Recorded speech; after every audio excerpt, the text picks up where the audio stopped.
Diante de tanto falso profeta, é preciso fazê-los calar. Mas como é que eu faço isso? Calma, que eu vou te mostrar aqui para evitar deles perverterem casas inteiras. Eu vou mostrar no texto bíblico como se expõe e como se defende nossa casa, nossa fé e nossa igreja do falso profeta. Bora para esse estudo expositivo olhando as Escrituras.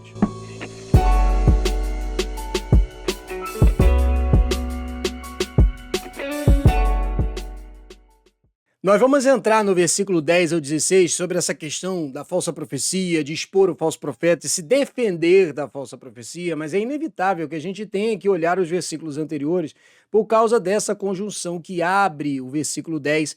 Por quê? Que presta atenção no que o texto diz. Porque existem muitos insubordinados, pauradores frívolos, enganadores, especialmente os da circuncisão, ou seja, isso aqui é a conclusão de um raciocínio que o apóstolo colocou nos versículos anteriores. Então a gente vai entrar nisso aqui, vamos detalhar, vamos entender tudo o que está acontecendo, mas é importante a gente olhar os versículos anteriores para compreender o que ele está argumentando. Quando a gente olha o verso 5 e o verso 9, a gente vê o motivo pelo qual Tito foi colocado na ilha de Creta como um bispo, um supervisor, aquele que vai instaurar e fazer a igreja crescer na ilha de Creta, enfrentando todos esses problemas que a gente viu no versículo 10. Tem gente chegando lá pregando heresia, pregando um falso evangelho, pregando uma falsa mensagem e deturpando tudo o que está acontecendo nas casas, na congregação. Então, Tito, tem coisas que você tem que fazer para proteger a igreja e se proteger disso tudo. Então, o que ele começa dizendo? Por esta causa, você tem uma missão, te deixei em Creta, uma das ilhas gregas, para que pusesses duas coisas importantes. Primeiro, em ordem, as coisas restantes. As coisas restantes. Então, são dois elementos aqui. Primeiro, colocar em ordem e segundo, colocar as coisas restantes. A primeira coisa que a gente entende é que a igreja ela precisa de ordem e decência. É preciso que a igreja tenha disciplina. É por isso que tem pastores, tem departamentos, tem uma liturgia, tem uma ordem de culto. Não se pode fazer as coisas de qualquer maneira. Daqui a pouco viram uma barata voa isso aqui. Então o culto, o ensino, a liturgia, ela tem uma ordem, ela tem um respeito, ela tem uma autoridade. Se não houver isso, a primeira coisa que vai acontecer é uma igreja sem disciplina, é uma igreja sem bases fundamentais de convívio social fundamentados na palavra. Isso aqui é o primeiro passo para... Você não sabe o que acontece no culto, você não sabe como é que é o ensino, você não sabe sair do ponto A ou do ponto B. Então é importante que uma igreja, a pessoa que esteja à frente da igreja e também aqueles que são congregados entendam. A igreja aqui tem um início e tem um destino. E a gente tem um caminho, e o caminho é esse. Por onde a gente está passando? Todas as igrejas vão dizer, meu caminho é a palavra, fundamentada a palavra. E de fato é. Mas tem que ter uma ordem. Nós vamos começar como o ensino, como é que funciona o nosso evangelismo, as pessoas são trazidas, elas são discipuladas, como é que é o jeito que a gente faz o evangelismo. Vocês estão entendendo que precisa haver ordem e decência na igreja? Porque quando não tem isso, aí começa a barata voa dos problemas acontecendo. E o seguinte também, e as coisas, Tito, restantes, até acabei riscando um pouquinho por cima, vocês estão vendo a palavra restante.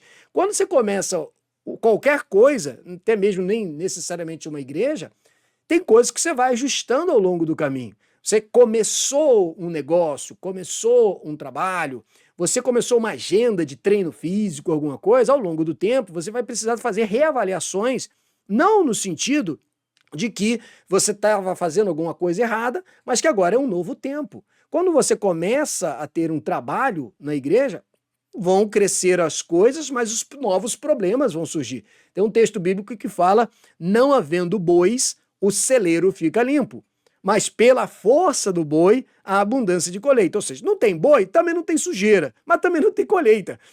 Então, quando você começa um trabalho, vão começar os problemas. Né? Você vai precisar de ajustes. Vai crescendo o trabalho de evangelismo, vai crescendo o trabalho de discipulado, vai crescendo, vai tendo mais criança na escola dominical, você precisa organizar qualquer trabalho assim. Então é importante que a igreja tenha ordem e entender que coisas restantes precisam ser ajustadas. Então, uma das coisas que você precisa fazer como uma pessoa que quer cuidar da sua igreja é ajudar o seu pastor.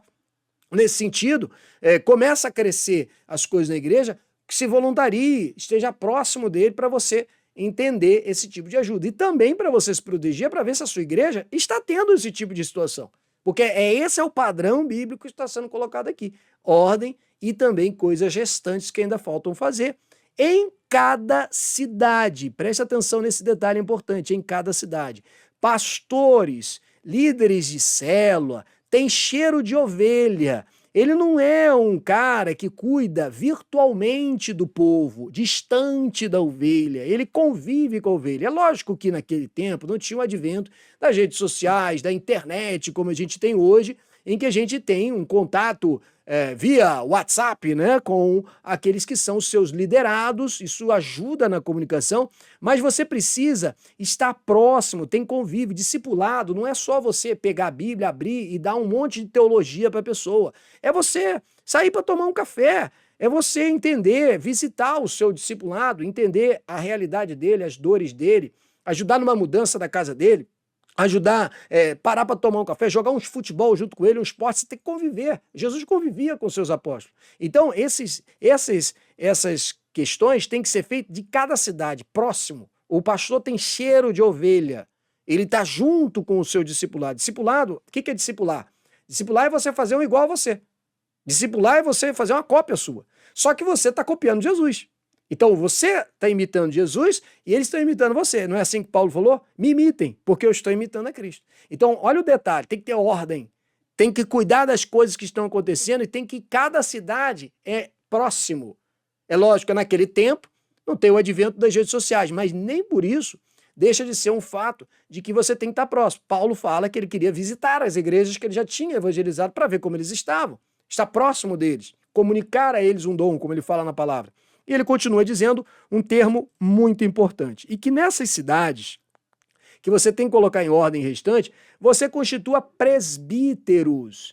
Não é um cargo eclesiástico isso aqui. Isso aqui, a etimologia da palavra presbítero é ancião, presbiterion, no grego, ancião. Ancião, lógico, no sentido de uma pessoa de idade, mas não necessariamente de idade, porque a descrição do bispo que quer exercer o bispado, segundo também o texto de Tito e na carta a Timóteo, é um cristão maduro, é um cristão experimentado e que não necessariamente é um cristão de idade avançada.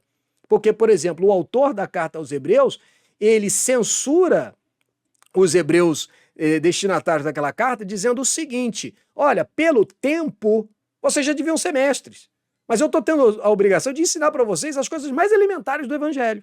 Então, o presbítero é uma pessoa que não é o cara que conhece muito de Bíblia apenas, é uma pessoa que tem experiência com Deus, relacionamento com Deus, ele progride na fé, na piedade, é uma pessoa que tem um relacionamento real, vivo, tangível, diário, contínuo com Deus, e ele tem uma experiência de fé, ou seja, ele não é um neófito na fé, ele não vai ser pego pela condenação do diabo na soberba, no orgulho.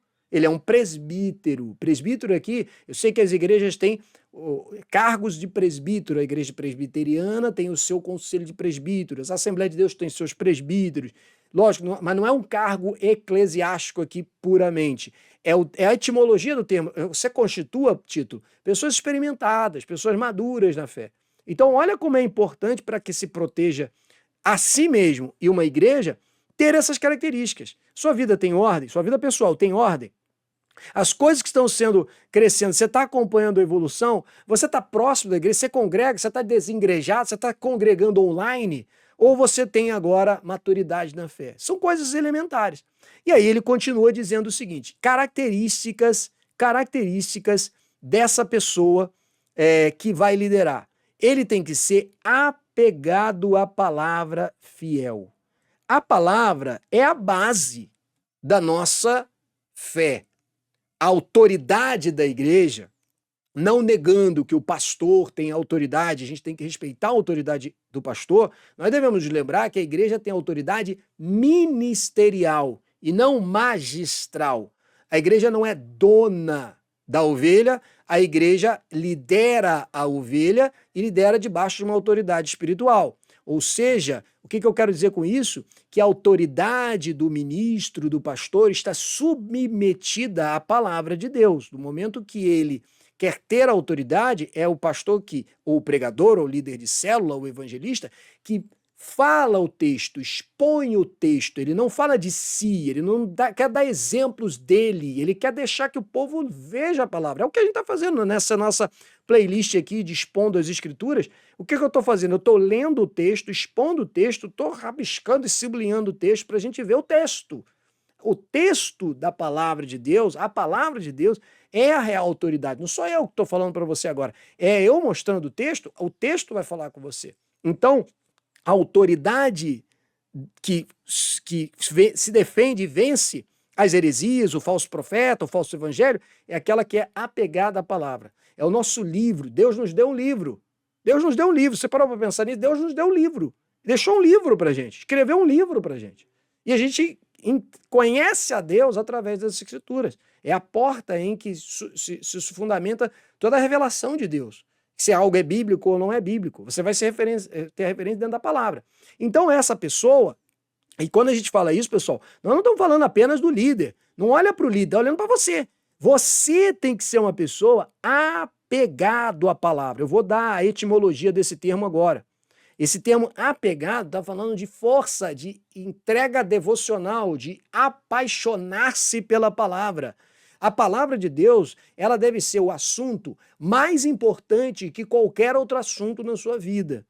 O esporte não está acima, o entretenimento não está acima, a profissão não está acima, nada está acima desse amor à palavra, porque o amor à palavra é amor a Deus. E o primeiro mandamento é amarás ao Senhor teu Deus acima de todas as coisas. Quem não me ama mais do que pai e mãe não é digno de mim. Quem não me ama mais do que filho e filha não é digno de mim. Então é esse amor, esse apego à palavra que você vai notando aqueles que acham que não tem problema de faltar uma escola dominical, de não ir a um estudo bíblico, de não ter o tempo devocional, da palavra não ter um horário específico.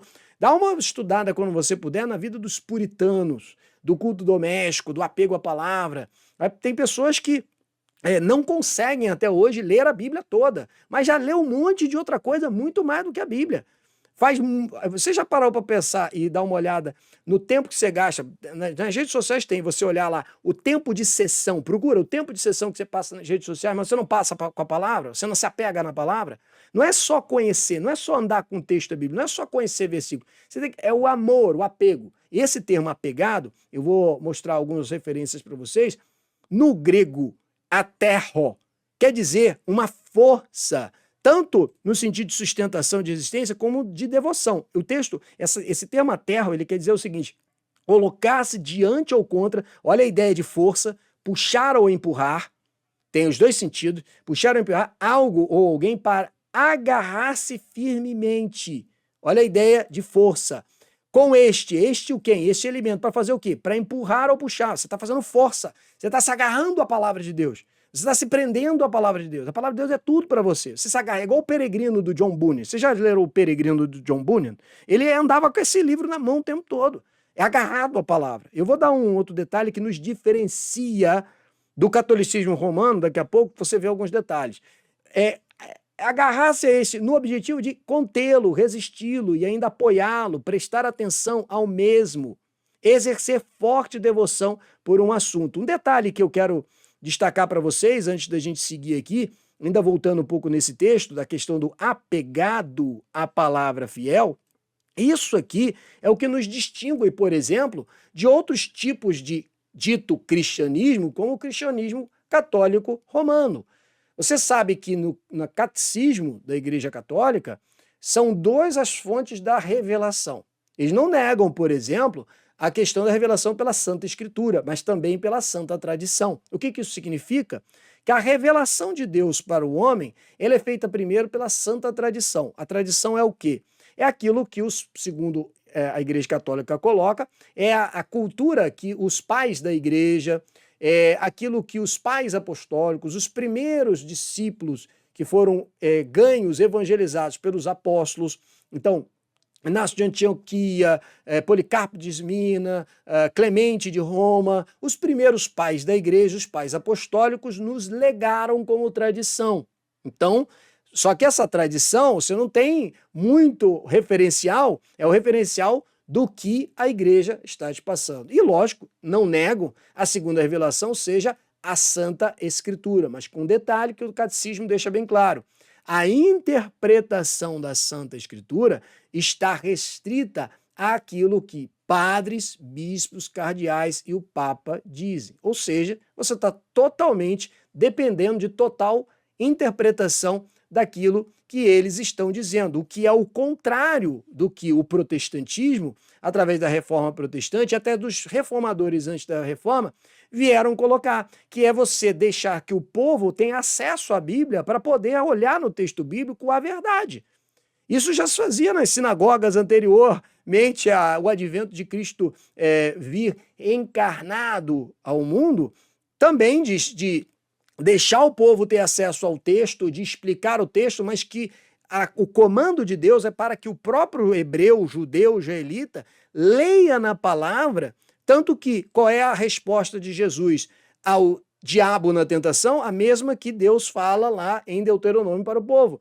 Não só de pão viverá um homem, mas de toda a palavra que sai da boca de Deus. Você tem que se alimentar da palavra. Então, quando você tira a palavra do acesso à pessoa, quando nós deixamos de ser o povo da palavra, nós estamos vendidos sobre as heresias e tudo mais. Então, isso é uma coisa que nos diferencia e essa ideia de apegado. Agora, esse termo aterro ou apegado, essa expressão aparece, por exemplo, em outras referências bíblicas e com essa ideia tanto de devoção como de força em qual você se agarra. Primeiro, um texto que eu posso mostrar para vocês, 1 Tessalonicenses 5,14, diz o seguinte: exortamo-vos também, irmãos, ou seja, é um pedido, uma orientação, uma chamada de atenção que o apóstolo fala, irmãos, para que, qual o objetivo, o que ele quer agora? Que vocês admoesteis os insubmissos, ou seja, existe alguém que está não andando segundo a doutrina ou se desviando e você precisa admoestar. Você também precisa consolar os desanimados, tá vendo? A ideia de força aqui. Mas quando você vem aqui para o termo ampareis, que é o aterró, olha o que ele fala aqui. Ampareis, aterró, é o mesmo texto lá do apegar-se, que na Almeida Revista e Corrigida você vai ver como sustenteis, faça força para ajudar quem? Os fracos. Os fracos não têm força, você tem que fazer força. Você tem que se apegar à palavra, você tem que se agarrar com a palavra, fazer força aos fracos. É o mesmo texto do apegado à palavra, é esse do sustenteis ou do ampareis, os fracos, tem que fazer força. Você tem que se apegar, você tem que ter uma paixão pela palavra para você não só expor, mas se defender do falso profeta, da falsa pregação. Mateus 6,24 diz o seguinte: ninguém pode servir a dois senhores, olha implícito aqui a ideia de dedicação. Ninguém pode servir a dois senhores, porque ou há de aborrecer-se, olha a ideia de paixão, olha a ideia de sentimento aqui, olha o sentimento aqui, aborrecer-se. Ou de um, ou amar, olha aqui a ideia de paixão, olha como é que esse aterró está ligado também, a ideia de sentimento, amor à palavra, apego à palavra, paixão pela palavra, olha onde é que ele vai aparecer aqui. Ou se devotará, dedicará. O aterró está aqui, devotará. Na Almeida Revista e Corrigida aparece como dedicará a um e desprezará o outro. Questão de sentimento, amor, apego. Então, essa pessoa que está se não só liderando, mas se protegendo daquilo que a gente vai ver daqui a pouco no versículo 10, ela é uma pessoa apegada à palavra, aterró à palavra, que faz força para estar na palavra, que é apaixonado pela palavra. Do contrário, você não vai ter força, mas agora eu vou entrar num tópico muito importante. Essa palavra, ela é segundo a doutrina. Existe uma doutrina, um ensinamento, um princípio, algo fundamental naquilo que está contido na palavra. A palavra está ensinando, o que eu quero dizer é o seguinte, a palavra está dizendo para você um ensino muito específico, desde Gênesis até Apocalipse, uma só mensagem.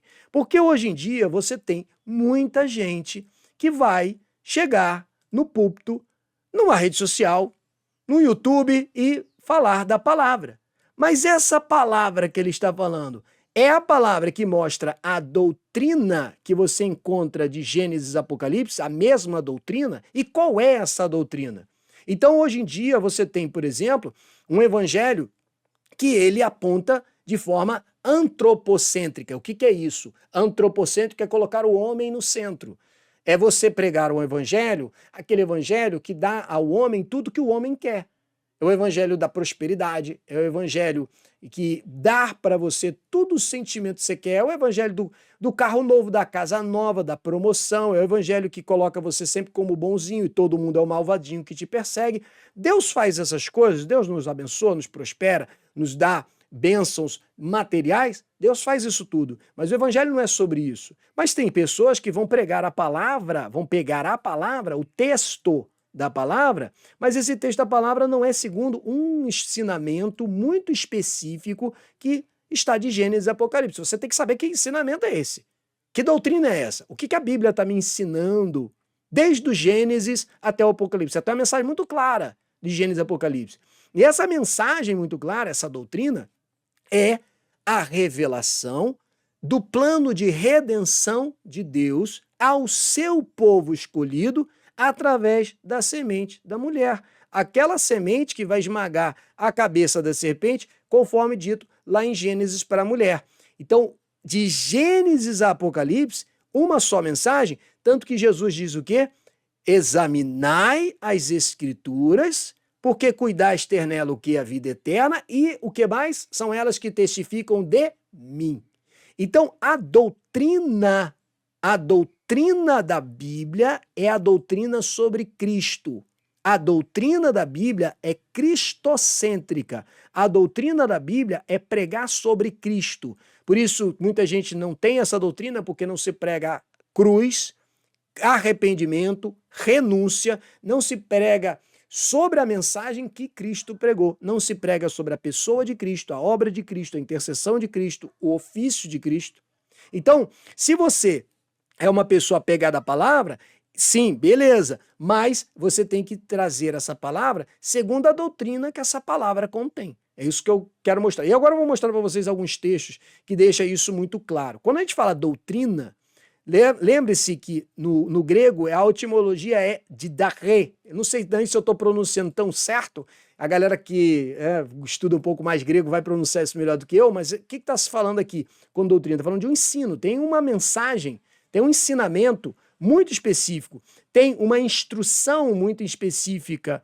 A palavra desde Gênesis até Apocalipse tem uma mensagem única. Eu já falei para vocês que é antropocêntrico. Eu vou mostrar Jesus dizendo isso bem claramente agora. É falar com o objetivo de ensinar. Você está tentando transmitir uma ideia muito clara aqui. Que ideia clara é essa? Vamos andar para frente aqui para a gente ver. Por exemplo, Mateus 7, do 28 ao 29, olha o que está acontecendo quando Jesus fala. Jesus está falando e o povo está percebendo uma coisa. O que o povo percebeu? E aconteceu que, concluindo Jesus esse discurso, então Jesus concluiu um discurso, ele terminou de falar. Quando ele terminou de falar, o que aconteceu? O povo chegou e falou assim, a multidão, o povo comum, o populacho se admirou de alguma coisa. O que eles se admiraram? Da sua doutrina. Em outras palavras, eles não se admiraram da eloquência de Jesus. Eles não se admiraram da capacidade de discurso, das palavras de sabedoria. Eles não se admiraram, olha que pregador, olha como ele prega. Esse prega, nossa, esse prega. Não, eles se admiraram que tinha na palavra de Jesus um ensino específico, que era diferente de todo mundo. Tinha uma mensagem específica que estava sendo percebida por eles na mensagem de Jesus. E que mensagem, que palavra é essa? Porquanto os ensinava com autoridade. Esse com autoridade não é que Jesus saía gritando e olha, nossa, isso é autoridade. Autoridade não é gritar, né? Acho que a gente já... não adianta gritar que a gente não vai fazer as coisas acontecer, né? Autoridade é porque ele, presta atenção, ele falava como eu sou o caminho, a verdade e a vida. Se vocês quiserem ter paz, venham a mim. Jesus falava assim, eu e o Pai somos um. Ninguém pode ir ao Pai senão através de mim. A autoridade dele estava no fato também de que ele falava como quem tem unidade com o Pai e mostrando que ele é aquilo que testificava do Antigo Testamento. Ele é a mensagem, é sobre ele. O Evangelho é sobre ele, é sobre Cristo. Isso era uma autoridade que ele demonstrava e que era uma novidade. E todo mundo estava percebendo a doutrina. Eu gosto de fazer esse expositivo dessa playlist porque vocês vão vendo no texto essas coisas que a gente está falando. Porquanto os ensinava com autoridade e não como os escribas. Porque os escribas, eles não falavam deles. Eles falavam de Adonai, El Shaddai, Hashem. Eles falavam de Deus, mas não falavam deles. Eles não estavam trazendo para eles. Jesus estava trazendo para eles. E isso irritou os escribas. Isso irritou os fariseus. Isso irritou os judeus. Porque quando a gente anda para frente, a gente vê o quê? Em João 5, 18 ao 19, olha como é que os judeus, os líderes, perceberam isso.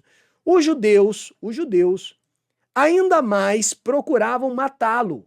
A irritação deles era extrema. Por quê? Por que eles procuravam matá-lo?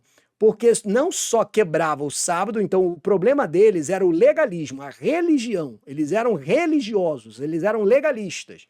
Ele está quebrando um preceito, ele está quebrando uma regra. Né? Lembra que Jesus falando do Sermão da Montanha? Ouvistes dos antigos, né? Vocês vão ver daqui a pouco que ele fala de um preceito, de uma tradição que eles estavam cumprindo, que estava desfazendo o mandamento mesmo de Deus. Então, o problema deles era a religiosidade, a regra, o preceito. Eles estavam querendo ser religiosos. Ele quebrava o sábado, e mais também tinha uma coisa que ele falava na sua doutrina que ficou explícito para eles. Dizia que Deus era seu próprio Pai, fazendo-se igual a Deus. Ou seja, eles perceberam qual era a doutrina de Jesus. Qual era a doutrina de Jesus? Que ele e o Pai são um. Que ele era o Messias, o Cristo. A mensagem, a doutrina da palavra que você tem que estar pegado é sobre Cristo. Então, você não está vendo esse vídeo para entender como se expõe um falso profeta, uma falsa profecia, um falso evangelho? É assim. O falso evangelho é aquele que não aponta para Cristo. O falso evangelho é aquele que não fala de Cristo. O falso evangelho é aquele que fala para o homem, do homem, acerca do que o homem quer. O evangelho verdadeiro, a doutrina, lembre-se lá de Tito, a gente vai voltar lá, Tito 1:9. Apegado à palavra, que é segundo a doutrina. E qual é a doutrina? A doutrina é sobre Cristo. Só repetitivo nesses pontos, que é importante fixar, porque a gente está vendo um vídeo expositivo. Eu estou expondo o texto, estou com o texto na tela o tempo todo aqui. Esse é o princípio dessa playlist que a gente fala aqui. E eles seguem falando o que mais? Mas Jesus respondendo disse-lhes, na verdade, vos digo que o filho por si mesmo não pode fazer coisa alguma. Então, o que ele está explicitando aqui? O que eu estou ensinando para vocês, que está aborrecendo tanto vocês, esse ensino que está aborrecendo vocês, de que eu digo que eu sou igual ao Pai, que o meu Pai é um só, não é meu esse ensino. É um ensino que está contido desde o Gênesis.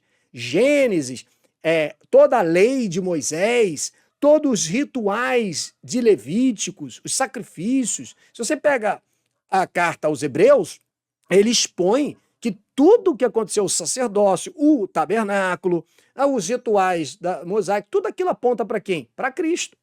Tudo aquilo aponta para Cristo. Então, vocês estão falando o seguinte, que o problema é esse, só que o filho por si mesmo não pode fazer coisa alguma. O que eu estou falando aqui é o que o Pai vem falando desde Gênesis. Se eu não vi fazer o Pai, porque tudo quanto ele faz, o Filho faz igualmente. Então, tudo isso que eu estou fazendo é o que o Pai vem fazendo desde sempre. E ele continua dizendo o quê? Em João 7, do 15 ao 17, novamente os judeus irritados com a doutrina dele, com essa mensagem que ele está falando dele mesmo. Jesus falava, qual era a mensagem de Jesus? Jesus fala dele mesmo. Qual era a mensagem de Jesus? Qual era a doutrina de Jesus? Qual era a doutrina? Jesus está falando dele. Jesus está falando dele. Esse é o evangelho. Então o pregador que não fala de Jesus não está falando do evangelho.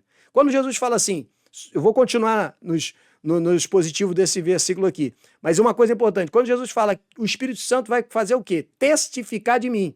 Então, qualquer igreja que tem um movimento do Espírito Santo, ele está apontando para quem? Para Cristo. Qualquer movimento dito do Espírito Santo que não aponta para Cristo, que não fala de Cristo, que não exalta Cristo, que não bota Cristo no meio, mas que é para o homem entreter-se, mesmo que espiritualmente, tem que tomar cuidado, porque isso aí pode não ter Cristo no meio, porque o Espírito Santo aponta para Cristo. E ele continua aqui, verso 15 de João 7. E os judeus maravilhavam-se, dizendo: como sabe essas letras? De onde é que veio esse ensino dele? Eles até deixam isso bem claro. Não as tendo aprendido. Jesus não fez curso nenhum. Jesus é lógico que, como jovem, como criança, ele tem todo aquele ensino do jovem judeu de ir para a classe da Torá e tudo mais na sinagoga, mas ele não tem, que eles estão dizendo aqui, que ele não tem treinamento de rabino. Ele não estudou sobre a escola de nenhum rabino. Como é que ele sabe essas letras? De onde vem esse ensino dele? Jesus respondeu de onde veio o ensino dele. Ele fala o quê? Ele disse no no final do verso 16, ele fala: a minha doutrina, olha aqui de novo, o meu ensino, o conteúdo desse ensino, não é minha, mas daquele que me enviou. De novo, ele está falando com o ensino do Pai. Então, existe uma doutrina. Quando você vai lá aprender metalurgia, você vai aprender a soldar, né? Tem uma didática e tem algo que você aprendeu. Como é que faz isso? Então, tem um conteúdo. Essa minha doutrina não é minha. Foi o Pai que me enviou. O Pai está falando isso desde o Antigo Testamento até agora. Qual? Se alguém quiser fazer a vontade dele, vocês querem fazer a vontade dele? Então vocês vão conhecer pela mesma doutrina. Vocês vão entender, quem quer fazer a vontade dele, vai entender que isso que eu estou ensinando, conhecerá se ela é de Deus ou se eu falo de mim mesmo. Vocês vão reconhecer, quando eu falo, que tudo que eu estou falando é o que já está revelado sobre mim desde sempre. Jesus fala isso. Examinar as escrituras porque elas testificam de mim. E ele ainda complementa isso dizendo o quê?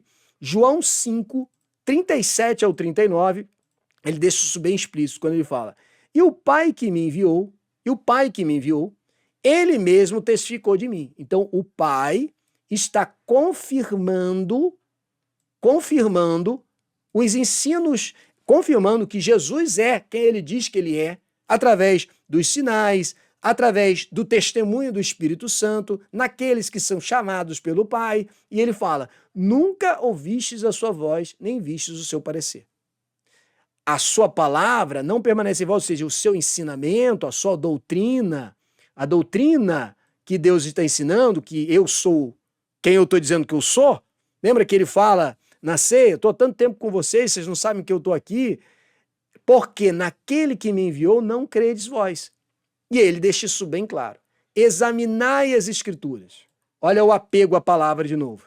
Lembra? Tito, o ministro, ele tem que ser apegado na palavra. O crente, ele tem que ser apegado à palavra. Examinai nas escrituras. Por quê?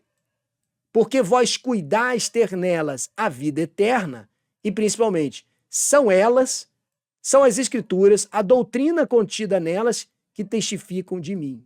E o evangelho é sobre Cristo.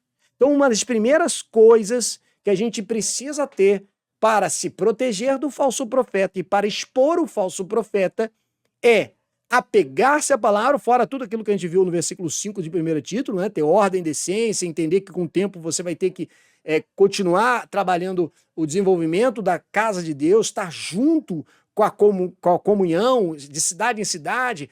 Não existe essa coisa de ser crente longe, online, sem estar congregando na igreja, desengrejado. Você está apegado às escrituras e nisso tudo, e entendendo que esse apego das escrituras ensina uma doutrina. E qual é a doutrina? A doutrina é sobre mim. O evangelho é sobre Cristo. Esse é um primeiro ponto. Tem muita coisa para a gente ainda ver em todo esse estudo que a gente está fazendo. Então, voltando lá, a volta que a gente viu, a riqueza da palavra é isso, né? Que a gente está ainda nesse trecho aqui, apegado à palavra segundo a doutrina. Então, vamos em frente. Verso 9. Apegado à palavra fiel, que é a segunda doutrina, de modo que, qual é o resultado? Qual é o resultado de você ser uma pessoa apegada à palavra e que entendeu que o evangelho é Cristo? De modo que tenhas poder. Poder. Então, você quer ter poder na sua vida? Não negando que você deva orar, jejuar, buscar no monte, ir nas consagrações, tudo isso eu faço. Tudo isso eu também creio. Mas onde é que Deus colocou o poder? Paulo escreve em Romanos, porque o evangelho é o poder de Deus. Deus colocou o seu poder na palavra, na revelação de Cristo. Jesus fala para Pedro sobre esta revelação, eu edificarei a minha igreja, sobre essa pedra eu edificarei a minha igreja. Qual é a revelação? Tu és o Cristo. Então você não vai ter poder. Se você não é um cristão cristocêntrico, você não vai ter poder. O poder está nisso, na fé sobre a pessoa de Cristo, evangelho sobre Cristo. Você não vai ter poder. E como você não vai ter poder, para quê? Você não vai ter poder para exortar, a gente vai ver esse termo agora, para exortar pelo reto ensino. Então vamos com calma, um ponto de cada vez. Primeira coisa, você não vai ter poder para exortar. Por quê? São vários argumentos que vão trazer para você. O falso profeta, ele vai trazer até milagres e sinais. E você vai contradizer os sinais e milagres dele de que forma? Se ele está mostrando tantos sinais, se ele está fazendo que nem Janes e Jambres, lá em Moisés, fazendo com que a serpente de Janes e Jambres virou, o cajado de Janes e Jambres virou uma serpente lá, amigo. Virou, o cajado de Moisés até comeu lá a serpente deles, mas eles fizeram, o diabo fez um milagre lá, meu. Então, de onde é que está o poder para você, mesmo diante de tantos eventos que nos fins dos tempos ainda vão ser mais incisivos, para você exortar? Exortar como? Então vamos entender isso aqui.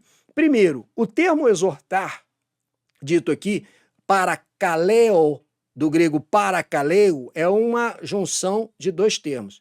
Ao lado, é o para, ao lado, né? E kaleo, dá até uma etimologia do termo em inglês call, né? Chamar. E esse chamar não é um chamar simplesmente, gritar, é um chamar nominal. Então, chamar nominalmente, especificamente alguém, nomear esse aí, esse falso profeta aqui, esse ensino aqui, isso que ele está dizendo nessa mensagem, isso aqui nominalmente está errado por causa disso, segundo a doutrina que eu encontro na palavra. Então, nominalmente, em alta voz, todo mundo você tem que fazer que nem Jeremias. Não pode ter vergonha, não ter medo de expor falso profeta, não. Não pode ter medo de expor falso ensino. Nominalmente, em alta voz, convidar como quem envia um convite pessoal. Então, é você expor a coisa nominalmente.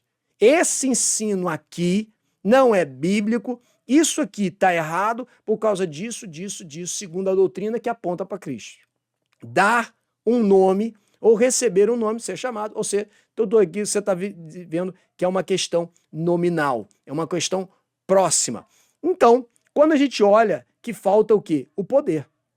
Para você ter poder para fazer isso, para você expor, para você se defender e expor e defender a sua igreja, a sua congregação, os seus liderados, a sua casa, a sua família, o seu casamento, a sua vida espiritual, e você profetizar e pregar o evangelho, para você ter poder para exortar, tudo isso tem que acontecer pelo quê? Pelo reto ensino.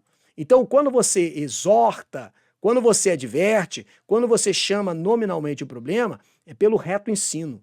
Como é que como é que você vai ter poder se você não é uma pessoa que procura a doutrina? Então, existe um lado, pessoal, o crente ele tem que ser razão, mas ele também tem que ter o coração aquecido. Ele tem que ter o coração afogueado pelo Espírito Santo, mas ele não pode ser só emoção. Ele não pode ser só emoção, ele também tem que ter razão, tem que ter um fundamento teológico, um fundamento bíblico, tem que ter um ensinamento do ensino. Se você juntar, e seria ideal você juntar o racional teológico com o fogo do Espírito. Aí você tem duas fontes perfeitas para esse tipo de situação, para você enfrentar a realidade. Então essa exortação é pelo reto ensino. Vê como Paulo está trazendo o título o tempo todo para a palavra. E veja, pessoal, que nós estamos estudando, nós não entramos aí no tema desse vídeo, é do verso 10 ao 16. Nós ainda não entramos nem no verso 10. Por que nós não entramos? Porque a gente está vendo as bases fundamentais para que tudo aquilo que está dando problema na igreja de Creta para que Tito enfrente tudo aquilo que a gente ainda vai ver nos outros versículos, tudo isso aqui tem que acontecer. Tudo aquilo que ele falou da organização e essa coisa elementar aqui. Então ele fala do reto ensino para quê? Para você conseguir, Tito, convencer. Você nunca vai conseguir convencer ninguém e às vezes você não está nem tentando convencer o falso profeta. Você não está tentando ganhar o argumento do falso profeta. Você está tentando convencer aqueles que o falso profeta está enganando. Você está tentando ajudar os seus liderados, você está tentando ajudar a igreja, você está tentando ajudar os eleitos. Você está trazendo luz para aqueles que estão sendo enganados. Você nunca vai conseguir convencer essas pessoas que estão sendo enganadas pelo falso profeta. O falso profeta está fazendo um monte de coisa que está convencendo todo mundo. Ele está fazendo milagre pra caramba, ele está fazendo... Nossa, ele faz barulho, dá até pirueta no altar. Ele faz de tudo, ele convence todo mundo. Você nunca vai conseguir convencer ninguém, Tito, se você não trouxer isso pela palavra. Se você não trouxer isso pelo ensino, se você não apontar Cristo, se você não mostrar quem é Cristo, se você não mostrar Cristo nas Escrituras, você nunca vai ter poder para convencer e exortar ninguém. Não adianta que essa é a base. Então você precisa, Tito, ter presbíteros, você precisa ter presbíteros, você tem que ter uma igreja forte de cidade em cidade, uma igreja bem organizada, você precisa cuidar dessas coisas restantes, mas tudo isso tem que estar fundamentado aqui, senão você não vai convencer ninguém, você não vai ter poder para nada disso. Então isso é fundamental para os que contradizem. Então, o que eles estão fazendo? Eles estão contradizendo. E aí, eu vou até eliminar tudo que a gente abiscou aqui para a gente ver um negócio. Eles estão contradizendo você. Você prega, eles dizem o contrário. Você ensina, eles dizem o contrário. Você educa e discipula, e eles dizem o contrário. E a igreja está acreditando. Se você não tiver fundamentado a palavra, eles vão continuar acreditando nisso, porque a contradição que eles estão trazendo vai trazer muita perdição para as casas, vai desvirtuar muita gente. Então, agora sim, vamos dar uma andada para frente para a gente ver os próximos versículos, o que Paulo está falando. Perceba, por exemplo, antes de tudo, que é um ensino saudável. Quando a gente fala de ensino, naquele termo, saudável, é um termo, primeiro saudável, é o termo ruguaino. É o termo que quer dizer também saudável, estar bem, estar com boa saúde. Então é uma doutrina que ela é uma doutrina pura, não é uma doutrina cheia é uma doutrina que se sustentou pelo tempo, é uma doutrina que é bíblica, é uma doutrina que acompanhou toda a construção do evangelho, é uma doutrina que você encontra, que não é uma doutrina nova, não é uma novidade, não é um novo entendimento, uma nova revelação, é a doutrina fundamental da palavra de Deus que você vai trazer através do ensino, por isso o ensino saudável. Então agora a gente vai entrar no verso 10 em diante, que a gente começou olhando o porquê, ou seja, olha, por que você tem que fazer tudo isso que você viu até agora no vídeo? Porque existem muitos insubordinados, pauradores frívolos, vou explicar o que é pauradores frívolos, especialmente os da circuncisão, e o que eles estão fazendo é preciso calar-vos. É preciso calar eles. Por quê? Porque eles estão pervertendo casas inteiras e ensinando, olha o falso ensino aqui de novo, ensinando o que não deve por torpe ganância. Ainda tem uma outra motivação por trás. Então vamos lá, um passo de cada vez para a gente entender aqui.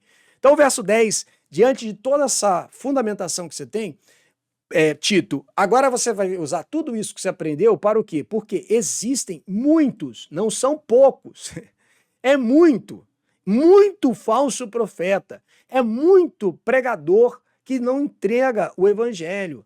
É o tempo todo. O evangelho, pessoal, é a mensagem menos pregada hoje nas igrejas. O evangelho verdadeiro é a mensagem menos pregada nas igrejas hoje em dia. Muitos são aqueles que estão pregando o falso evangelho. Lembra lá do caminho estreito da porta larga? Muitos são que entram pela porta larga, poucos os que encontram o caminho estreito. Muitos me dirão naquele dia, Senhor, Senhor, eu operei milagres, expulsei demônios. E são poucos os que encontram a porta estreita. Então, muitos, e Paulo, inclusive, adverte Timóteo que nos últimos dias isso seria aumentado, muitos são o quê? Insubordinados. Então, são pessoas que eles não têm endereço. Você vê que eles não têm endereço. Eles não têm um lar espiritual, eles não têm uma autoridade sobre eles. Eles não têm alguém que eles coloquem como referência, dizendo: eu sou desse lugar, eu estou debaixo da autoridade desse ministério, eu estou ligado a esse campo, eu estou ligado a esse sínodo, a esse concílio. Mas a igreja, então, ela passou a ter autoridade magistral? Você não disse que a igreja não tem? A igreja tem autoridade ministerial. Então, tudo tem que ser feito com o quê? Ordem e decência. Você quer evangelizar? Vai procurar o seu pastor. Procura o seu pastor. Fala: pastor, eu quero evangelizar. Ele vai te orientar. Porque, por exemplo, o cara que é evangelista, ele quer ganhar o mundo todo. E ele fica naquela paixão e ele precisa do pastor dele para, não para contê-lo, mas para orientá-lo. E a gente não pode se subordinar com isso. Você quer dar aula na escola dominical? Você precisa comunicar a sua igreja. Procure os líderes. Não estou dizendo aqui que igrejas são perfeitas. Igrejas são formadas por pessoas que estão no caminho aprendendo também. Mas nunca se esqueça: quem governa a igreja é Cristo. Quem governa a igreja é o Espírito Santo. Mesmo que você encontre oposição e pessoas que eventualmente vão querer te restringir, Deus te dará sabedoria. Não seja insubordinado. Se você se colocar no caminho de ser insubordinado, você já vai começar no caminho errado. Peça a coisa pelo altar, pela bênção. Então, tem muitos aí que são insubordinados. São os pregadores itinerantes, você não sabe de onde eles são. Eles não têm campo, eles não têm de onde vêm. Então, embora tem muita gente que venha como campo também, enfim, mas é um sinal muito importante. Pauradores, o que é pauradores frívolos? Tagarelas, fala pra caramba, sabe? Fala muito. Só é tagarela. E qual é a ideia de tagarela? Mas você não tá tagarelando aí? Você já tá com um monte de tempo falando nesse vídeo tagarelando. Mas o tagarela aqui, o paurador frívolo, presta atenção que ele tá falando que é frívolo. É um cara que fala, ele falou, mas não falou nada. Sabe aquele cara que fala, mas não falou nada, não tem conteúdo? Não tem fundamento? Eu acredito que até agora que você esteja no vídeo até agora, você aprendeu muita coisa, ou não aprendeu? Então eu não fui um tagarela frívolo, eu fui um tagarela com conteúdo. Eu fui um pregador ou uma pessoa que está trazendo um conteúdo para você. Alguma coisa você aprendeu daqui até agora. Mas esses caras, eles gostam de falar muito. Eles botam um monte de jargões, são impressionantes nas coisas que eles falam com efeito, eles usam uma impostação de voz até, né? E usa assim uma retórica que você fala assim que isso é um pregador, mas quando você sai da porta da igreja você não entendeu nada, você não aprendeu nada, não te edificou nada e talvez muito do que você aprendeu ficou na beira do caminho, foi uma semente semeada que logo o diabo levou aquela semente porque não emocionou você por um tempo, mas não edificou nada. Então eles estão aí e nesse sentido eles também são enganadores. Você acredita em tudo que eles estão falando, lógico que você acredita. Você não é apegado à palavra, lógico que você acredita. Você não conhece a doutrina, lógico que você acredita. Você não entendeu que o evangelho é Cristo, então quando o cara chega falando com toda a impostação e com todas as coisas, você vai acreditar. Por isso você cai nesses contos desses caras. É por isso que você acredita nessas coisas. É por isso que a igreja, muitos seguem eles. Porque não tem base, não tem Bíblia, não tem fundamento, não tem doutrina, não tem Cristo. Não é cristocêntrico a sua fé não é baseada em Cristo, a sua fé é baseada num clube de Jesus. Você participa da igreja como se fosse um clube. Você participa, mas você não está ali por conta da sua fé em Cristo. Cristo é um tema, mas ele não é o centro. E por isso que você é enganado, porque quando chega um pregador falando aquilo que você quer ouvir, você acredita, e aí você é enganado. Então eles são pauradores frívolos, enganadores, e aí a gente vai entender o contexto histórico, tá? Porque lógico que o que está acontecendo aqui tem um contexto histórico, porque ele está falando especialmente os da circuncisão, está falando dos judeus. A gente vai entrar agora no sentido histórico, mas a gente vai trazer a aplicação prática para a realidade de hoje. Porque o que estava acontecendo aqui é muito daquele tempo, mas tem sim uma correlação do que acontece hoje quando a gente tem um evangelho que adiciona alguma coisa à sua salvação. Quando você acredita que você, para ser salvo, você precisa adicionar alguma coisa além de Cristo. Ou você precisa fazer algo, é o evangelho das obras, o evangelho do Jesus mais alguma coisa, se você não fizer isso, você não é salvo. E um evangelho que não confia somente na justificação pela fé de Cristo, a gente vai ver isso agora. Então, uma das coisas que eles estão fazendo é que eles, especialmente os da circuncisão, estão turbando, estão fazendo o quê? Estão pervertendo casas inteiras. Olha o tamanho do prejuízo deles. Famílias inteiras estão perecendo com isso, estão indo para o inferno com isso, estão pegando o ensino errado deles e, pior do que tudo, eles fazem isso por torpe ganância. Não pensa torpe ganância apenas com mula, mufunfa, dinheiro. Às vezes o cara está pregando pela vaidade dele. Ele quer aparecer, ele quer público, ele quer satisfazer a vaidade que ele é um pregador do evangelho, quando ele não prega evangelho nenhum, porque ele não entende nada do evangelho.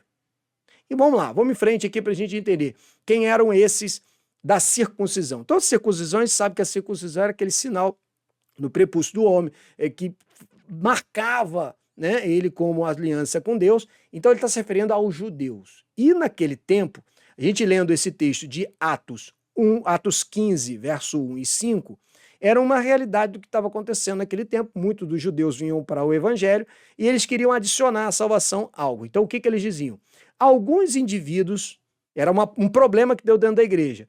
Atos 15, alguns indivíduos desceram da Judéia e ensinavam, olha aqui, ó o problema aqui, ó, ensinavam aos irmãos, ou seja, o pessoal estava naquela coisa, estava aprendendo, ensinando um falso evangelho. Se não vos circuncidardes, aí que vem aqueles, principalmente da circuncisão, segundo o costume de Moisés, não podeis salvar-vos. Então, o problema, pessoal, dessas doutrinas é que muitas vezes elas vão pegar no âmago do evangelho. Se você cortar o cabelo, a mulher cortar o cabelo não vai ser salva. Se o homem usar bermuda, ele não vai ser salvo. Você tem que fazer alguma coisa. Lógico que a gente é chamado pelo Espírito Santo à santificação. Mas santificação, obediência, você não é salvo pela sua obediência. Eu sei que isso pode parecer para muita gente algo estranho, novidade até. Você não é salvo pela sua obediência. Você obedece porque você é salvo. Qual é a diferença disso? Me explica, vou explicar. Quando você é nascido de novo, quando você é regenerado pelo Espírito Santo, agora acontece aquilo na sua vida que João escreve. Aqueles que são nascidos de novo não vivem na prática do pecado. O estilo de vida dele não é do pecado. Por quê? Porque eles são nascidos de Deus. É claro que um salvo, nascido de novo, ele pode pecar? Pode. Ele pode cair? Pode. Ele pode cair gravemente? Pode. Ele pode passar um tempo caído? Pode. Mas ele vai ser restaurado, porque dele é nascido da semente do Espírito. É o Espírito Santo quem faz ele perseverar até o fim. Então, a sua obediência, os frutos, são um sinal, uma constatação, uma evidência. Os frutos evidenciam a árvore. Então, os frutos, eles são uma evidência de que houve uma obra em você, um novo nascimento. Houve uma obra sobrenatural em você. Agora, se você está adicionando a obra, eu tenho que fazer isso para ser salvo, eu tenho que fazer isso para agradar a Deus, eu tenho que fazer isso para conseguir a minha salvação, isso aí é salvação por obras. E nós não somos salvos por obras, nós somos justificados pela fé em Cristo somente. Lembra que eu falei lá no início? O evangelho cristocêntrico, evangelho que aponta para Cristo, evangelho que aponta para o que Cristo é, a pessoa de Cristo, a obra de Cristo, o ofício de Cristo, a intercessão de Cristo. Você é salvo unicamente por conta dos méritos de Cristo. Mas e se eu não obedecer?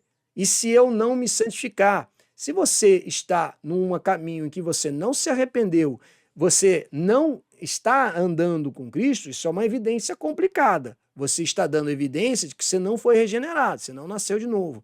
Mas todo aquele que efetivamente é regenerado, o Espírito Santo o perseverará, fará ele caminhar. Você vai responder positivamente ao chamado de Deus. Eu sei que isso pode até parecer uma novidade para muita gente que ouve um evangelho de obras, um evangelho que você tem que fazer alguma coisa para ser salvo, mas esse evangelho não é o evangelho correto. Esse aí é o evangelho que o filho, o jovem rico, ele acreditava. Eu tenho que fazer algo para ser salvo. O que eu faço? Jesus dá os mandamentos para ele e ele vai embora. Só que Jesus diz para ele o quê? Por que você me chama bom? Só tem um bom que é Deus. Então é pela virtude de Cristo, pelo mérito de Cristo que justificou a minha vida, e tomou o meu lugar, eu sou salvo. E eu creio no mérito de Cristo, eu sou salvo. Então, o que estava acontecendo aqui? O que estava acontecendo é que os fariseus, os judeus, eles estavam dizendo que se vocês não se circuncidarem, se vocês não fizerem uma obra, não tomarem um comportamento externo, um moralismo, no costume da circuncisão nem era o moralismo, mas eu estou dando uma referência ao tempo presente. Tem gente que acredita que o moralismo o salvará. Eu vou deixar de fazer isso, vou deixar de fazer aquilo, eu vou me comportar desse jeito. Então, por isso eu sou salvo. Se você está botando a sua fé em cima de uma reforma que você fez na sua vida, lamento dizer, mas você está no caminho errado. Ou melhor dizendo, fico grato de te dizer, nesse momento que você está podendo ouvir, que você está no caminho errado. Mas se você depositou a sua fé unicamente em Cristo como seu suficiente e único Salvador, e por conta dessa fé está havendo uma transformação na sua vida, de santificação, que você está abdicando de um monte de coisa, como resposta a isso, isso sim é um caminho de santificação. Mas você não pode botar a causa da sua salvação como os frutos. Os frutos são o efeito da sua salvação. Quer saber mais sobre isso? Se inscreve no canal que tem muitas outras coisas para a gente mostrar sobre essas questões que são elementares do Evangelho.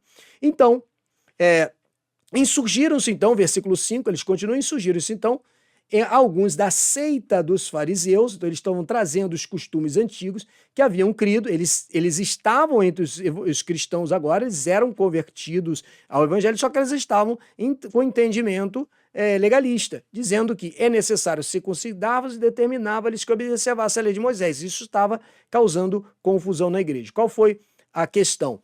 Romanos 3, 21 ao 28, eu sei que é uma leitura longa, eu não vou fazer um expositivo desse texto, mas eu vou fazer uma leitura comentada que você vai ver o que é o âmago da salvação, que não é baseado em obras da lei, de algo que você tem que fazer. É baseado na fé somente. Então eu vou passar por esse texto comentando, mas é para você entender o contexto do que estava acontecendo lá no tempo de Tito. Então o texto diz assim: mas agora, sem lei, se manifestou o quê? A justiça de Deus. Então, Deus demanda justiça, porque Deus é justo. Deus não exerce a sua misericórdia deixando de lado a sua justiça. Não existe nenhum pecado que já existiu na face da terra que não será punido. Ele vai ser punido ou no pecador ou em Cristo. E essa justiça Deus é justo. Deus não perdoa. Deus perdoa o pecador, Deus não perdoa o pecado. O pecado tem que ser punido. Agora, se o pecador não se arrepende, o pecado que ele carrega, ele vai ser lançado o pecador na condenação eterna. Mas esse pecado do justo é colocado sobre Cristo. Então, o pecado, mesmo do eleito, mesmo do salvo, ele não foi passado pano em cima do eleito. Não foi, olha, vou te perdoar, eu não vou nem levar em conta os seus pecados, vou lançar no mar do esquecimento. Ele diz isso na palavra? Diz, mas ele está dizendo no sentido de que não vai trazer mais aquela condenação sobre você. Por acaso Deus pode ter amnésia ou ele não é onisciente para ele deixar de lembrar dos seus pecados? Então ele está falando que não vai levar em conta, não vai contabilizar, não vai imputar a você esse pecado. Por quê? Porque ele foi imputado a Cristo, você creu, pela fé você é justificado. Então, agora sem lei se manifestou a justiça, testemunhada pela lei, ou seja, você realmente entendeu pela lei que você é um pecador, pelos profetas também, tudo o que eles disseram. Justiça de Deus, que justiça de Deus é essa? Uma justiça de Deus mediante a fé em Jesus Cristo. Então, a minha fé em Cristo, crendo nos méritos dele, imputou a mim os méritos de Cristo. É um termo, inclusive, contábil. O meu pecado foi contabilizado, Jesus se fez pecado, tomou sobre si o meu pecado, e a justiça de Cristo foi imputada a mim. Quando Deus me olha segundo a minha fé, ele me olha segundo a expiação de Cristo. Então, não tem a lei, não tem obra da lei, para todos e sobre todos os que creem. Porque não há distinção. O que ele está falando de não há distinção? Não tem essa coisa de só o judeu ou só o grego. Todos que pecaram, todos pecaram, mas todos os que creram, não importa se é judeu ou gentio, eles são salvos pela fé. Pois que todos, porque todos pecaram, carecem da glória de Deus, todos nós. E como é que a gente é justificado? Como é que a gente é tornado justo? A gente é tornado justo gratuitamente. Esse é que é o termo que os judaizantes não estavam entendendo. Gratuitamente por sua graça. Você foi dado a sua salvação. Deus te galardoou com a sua salvação e fez você ser regenerado, e nessa regeneração o Espírito Santo fala agora, de forma que você responde positivamente ao Evangelho. Ele te deu inclusive a fé para que você o siga. Mediante a redenção que há em Cristo Jesus, em quem Deus propôs no seu sangue como propiciação, mediante a fé, para manifestar sua justiça. Tá vendo que Deus não deixa de punir o pecado? Tá aqui, ó. Igual lá em cima. A justiça de Deus, tá aqui, ó. Justiça de Deus, manifestar a sua justiça. Deus não deixa de punir o pecado. Ele puniu o pecado em Cristo. Na sua tolerância, deixando impunes os pecados anteriormente cometidos. Ele manifestou sua justiça, que ele teve tolerância, né, até a certo ponto, até você crer. Tendo em vista a manifestação da justiça de Deus no tempo presente, por ele mesmo ser justo, próprio Cristo ser justo e justificador. Então, ele é justo e pelo seu mérito ele se tornou o seu justificador daquele que tem fé em Jesus. Onde? Pois a jactância. Esse é um termo importante, tá? Esse é um termo importante. Jactância, o que é jactância? É orgulho. Cadê o seu orgulho de que você está fazendo a sua salvação acontecer? Você é o cara que obedece, você que fez tudo? Não. Se você está no caminho da santificação, da justiça, é porque Deus te colocou aí. E porque o Espírito Santo está te fazendo você prevalecer nele. A jactância que aconteceu, ela é toda excluída. Já era. Por quê? Pela lei? Eu pratiquei a lei das obras? Eu pratiquei as obras? Não. Pelo contrário. Pela justiça de qual? Pela justiça, pelo contrário, pela lei da fé. Pela lei da fé. Concluímos, pois, o que a gente concluiu? Que o homem é justificado pela fé independentemente das obras da lei. Então, o grande problema desses da circuncisão é que eles estavam trazendo um ensino que negava o mérito exclusivo de Cristo. Poxa, mas isso é um contexto histórico da época. Não, é um contexto muito contemporâneo, embora hoje a gente não tenha ninguém pregando que você precisa se circuncidar para ser salvo. Em certo modo, tem muita gente pregando que você precisa fazer uma série de coisas para ser salvo. E por isso que muita gente fica desesperada, porque você não consegue cumprir. Você percebe que nos seus membros existe uma lei que milita contra a lei do seu entendimento. Então, toda vez que você peca, você fica desesperado porque você perdeu sua salvação. Mas quando você entende que a sua salvação está guardada em Cristo, você tem duas coisas que é o benefício que acontece, que Romanos também fala. Você tem paz e acesso a Deus. Você está descansado no mérito de Cristo, e agora, se você tem tentações, se você tem lutas na sua santificação, você vai a Deus sem se sentir condenado, porque nenhuma condenação há para os que estão em Cristo Jesus, que não andam segundo a carne, mas segundo o Espírito. Ou seja, você agora, nessa nova vida, esse novo nascimento, e você responde positivamente. Esse afeto que você tem por Cristo, não é seu, amigo. Foi Cristo que colocou você. Quando você prevalece contra o pecado, contra a tentação, não há jactância. Não há jactância, não há orgulho. Eu estou fazendo a minha salvação acontecer. Você está respondendo a uma responsabilidade sua? Mas essa responsabilidade, ela é resultado também dessa soberania de Deus que coaduna com a sua responsabilidade para você andar. A gente tem muita coisa para falar sobre isso. Eu estou repetindo você. Se inscreve no canal que você vai ter outros conteúdos interessantes.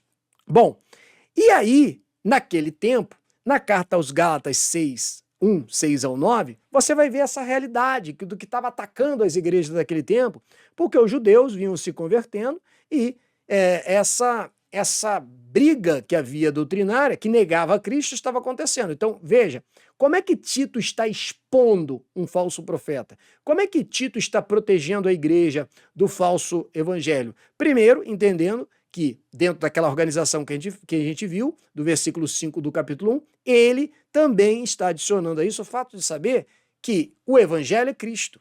Então, assim que ele protege. Aí olha o que estava acontecendo, que Paulo também escreve na igreja aos Gálatas, ou a igreja aos Gálatas. A igreja dos Gálatas, né? Ele escreve a igreja dos Gálatas, né? Escreve aos Gálatas.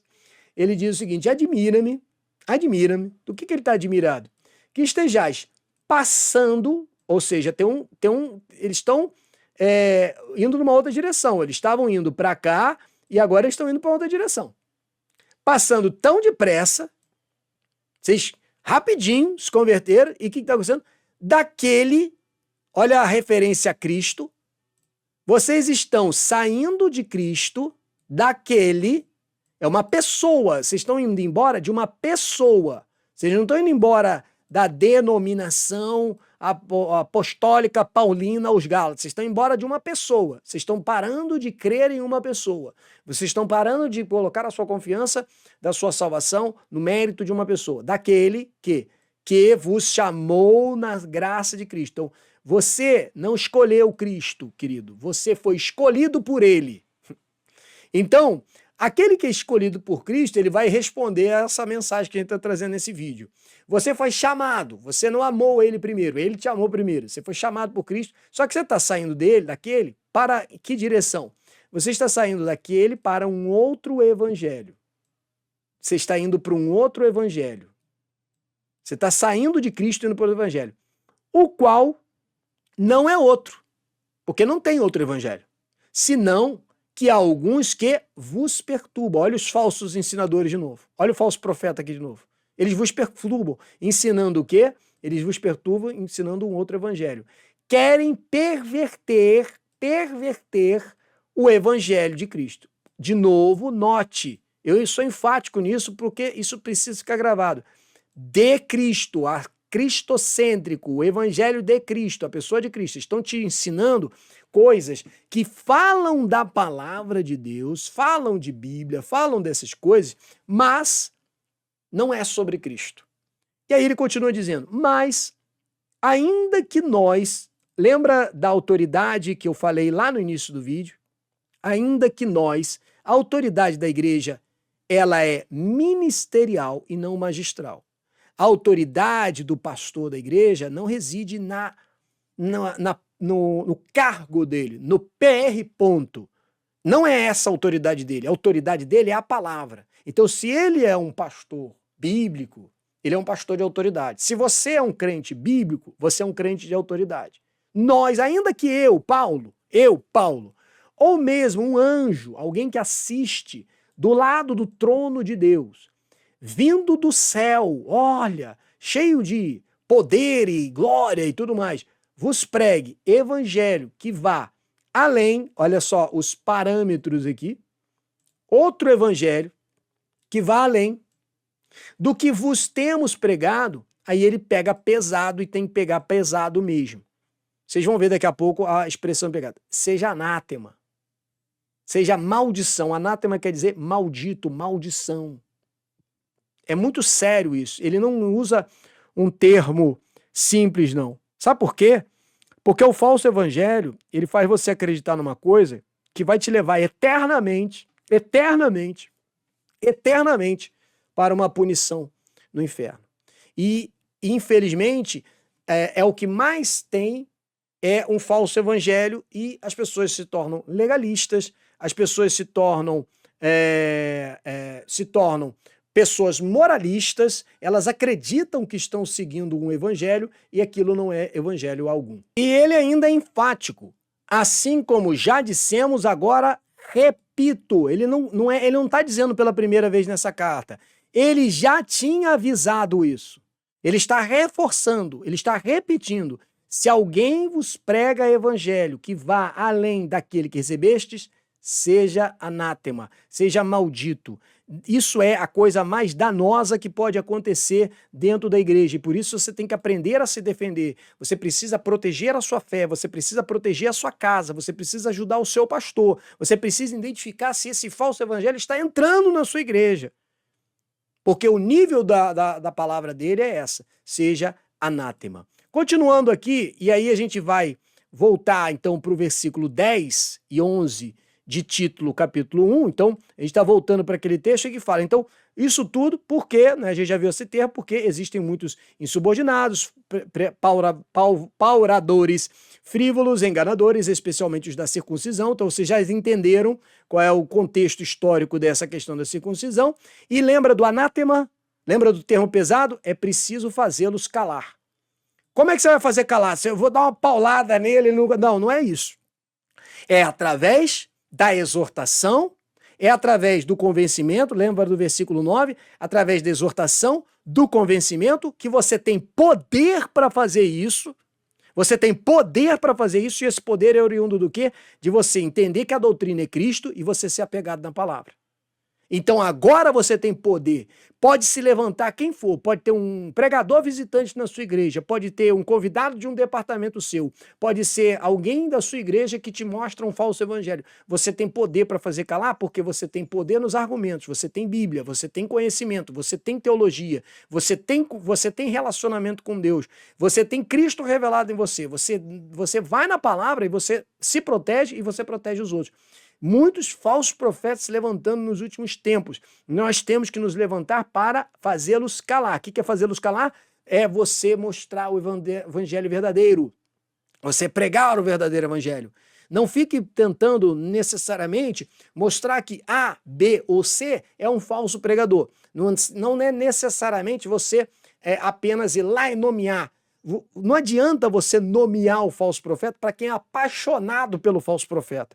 Você tem que pregar sobre Cristo, porque se essa pessoa que é apaixonada pelo falso profeta, que é um seguidor do falso profeta, ele não se apaixonar por Cristo, não adianta nada. Você tem que pregar o evangelho. Pregue o evangelho. Não pregue necessariamente contra o fulano de tal. Pregue o evangelho. É isso que Paulo está falando. Tito, pega o evangelho. É assim que você vai fazer eles calar. Porque andam, o que eles estão fazendo? Qual é o resultado disso? Eles andam fazendo uma coisa terrível.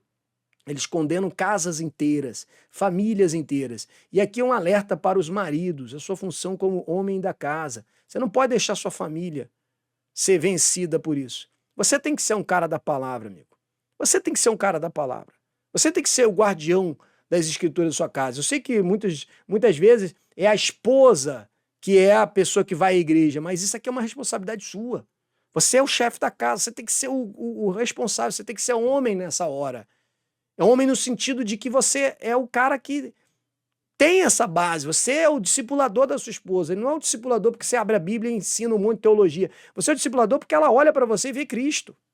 Então eles estão pervertendo casas inteiras. Mas se vem um falso evangelho na sua casa e esse falso evangelho encontra um profeta dentro da sua casa, essa é a sua função. Ensinando, olha, eu ensino de novo, ensinando o que não devem. E qual a motivação deles? Torpe ganância. Necessariamente dinheiro? Não. Às vezes eles estão, fiz um cifrão meio maluco aqui, vou fazer aqui embaixo, não é cifrão, não é dinheiro. Às vezes é notoriedade, eles querem aparecer. Então isso é uma coisa que você tem que fazer. E olha o que Paulo diz de interessante. Ele continua no versículo 12 e ele fala o seguinte: foi mesmo dentre eles um seu profeta.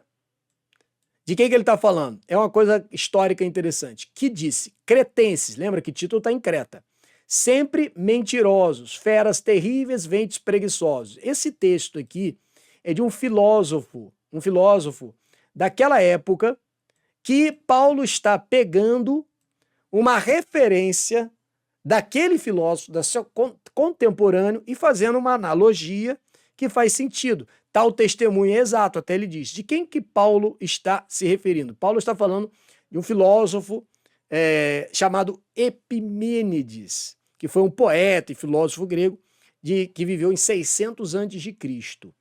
Isso tudo que ele está dizendo, ele confirma, é uma citação até de Platão, na sua obra Leis. Platão diz o seguinte sobre Epimênides.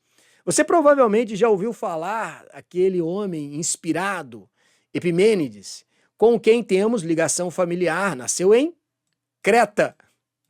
Como 10 anos antes da guerra persa, em obediência ao oráculo de um deus, ele foi a Atenas e ofereceu certos sacrifícios a um deus que havia ordenado. E, como além disso, quando os atenienses ficaram alarmados com a força expedicionária dos persas. Ele ofereceu sacrifícios a um deus. E Epimênides, ele é aquele que fala, eu sirvo a um Deus desconhecido. Ele diz que fez o sacrifício dele. Lembra quando Paulo chega em Atos 17 e fala, esse Deus que vocês estão falando é o Deus desconhecido. Ele usa essa referência filosófica para conseguir transmitir o evangelho na linguagem daqueles filósofos. E ele fala, ficaram, eles não virão por 10 anos, quando vierem, eles, enfim. É uma citação, esse Epimênides, ele é uma figura filosófica histórica daquele tempo, e Paulo está usando essa analogia para falar que os cretenses estão seguindo exatamente aquilo que o seu mais notório filósofo, a sua personalidade mais notória de todo aquele mundo antigo grego fala. Eles estão sendo vaidosos, ventres inchados, eles estão seguindo isso, é o comportamento deles mesmo. Então Paulo fala, portanto, já que o comportamento deles é condizente com que o próprio filósofo, você pega uma contemporaneidade hoje, pega aí hoje um coaching, que está falando, Paulo está usando uma alegoria até irônica nesse tipo de sentido. Eles estão seguindo exatamente isso que eles falam naquela época. Repreende-o severamente. Portanto, o que você tem que fazer? Exortar, você tem que chamar a atenção. Repreende-o severamente, para que sejam sadios na fé. Vocês estão contaminando a sua fé, vocês estão seguindo um evangelho que não é evangelho, vocês estão entrando numa ideia que é humanista, vocês estão entrando numa ideia filosófica que Epimênides já falou sobre vocês estão seguindo essa ideia. Vocês estão sendo exatamente filhos dos filósofos como eles são. E não se ocupem com fábulas judaicas. Vocês estão seguindo. Então, ele está fazendo um comparativo entre as fábulas judaicas e os ensinamentos filosóficos. Vocês estão se desviando do evangelho, vocês estão saindo fora daquilo que é verdade. Ou seja, nem com mandamentos, vocês estão indo atrás de mandamentos de homens. Essa história da circuncisão, vocês estão mandando circuncidar, vocês estão mandando seguir leis que são obras das carnes, vocês não estão seguindo Cristo. Vocês estão entrando em doutrinas, ensinamentos que não são de Cristo, desviados do quê? Da verdade. Então é isso que está acontecendo aqui. Então repreende. Agora, presta atenção no que eu quero te mostrar alguns detalhes aqui sobre essa questão de mandamentos de homens. Porque isso é contemporâneo nosso. É a ideia de que de salvação vir através de certas tradições e não através do evangelho. Olha o que ele vai alertar. Mateus 15, do verso 1 ao 3, fala de uma situação que Jesus mesmo enfrentou com relação a essa ideia de tradição dos homens, mandamentos dos homens, estarem sobrepondo a própria palavra de Deus. Era uma situação em que os fariseus questionavam que os discípulos de Jesus comiam sem lavar as mãos. Sem lavar as mãos não era por questão de higiene, era um ritual de limpar as impurezas no sentido espiritual, e os discípulos de Jesus não estavam fazendo isso e questionaram Jesus sobre essa questão. O caso foi o seguinte, então vieram de Jerusalém a Jesus alguns fariseus, da seita mais legalista, e escribas, e perguntaram, por que transgridem os teus discípulos o que? A tradição dos anciãos. Isso aqui é um mandamento de homem. Isso aqui é religião, legalismo. Isso é ideia de homem. Isso aqui não tem nada a ver com o quê? A doutrina da palavra de Deus. Qual é a doutrina da palavra de Deus? Cristo. Isso aqui não tem nada a ver com a doutrina da palavra de Deus. Pois não lavam as mãos quando comem, eles, porém, lhe respondeu, por que transgredis vós também o mandamento de Deus por causa da vossa tradição? Então, vocês estão dizendo, vou explicar aqui a aplicação dessa questão. Vocês estão dizendo, através da tradição de vocês, que o pecado é exterior. O pecado é algo que você, por conta da sua religiosidade, do seu rito religioso, o pecado é algo que através de algo que você possa fazer exteriormente, circuncidar-se, você é algo de fora, você pode eliminar da sua vida. Isso é o pecado. Pecado você pode fazer isso. Só que aí ele vai falar o seguinte, isso aqui vocês estão transgredindo o mandamento de Deus. Porque não é nada assim que... O pecado não está no lado de fora. Aí ele vai explicar o quê? Ele segue e diz no versículo 7 ao 9 quando os discípulos questionam essa questão e ele traz o seguinte ponto: vocês são hipócritas, vocês são falsos. Sabe por que vocês são falsos? Bem profetizou Isaías, o profeta Isaías, sobre o vosso respeito, dizendo: esse povo honra-me com os lábios. Então é pura religião, mas o seu coração, olha para onde Jesus aponta, o seu coração está longe de mim. Em vão me adoram ensinando o quê? Doutrinas. Olha aqui de novo.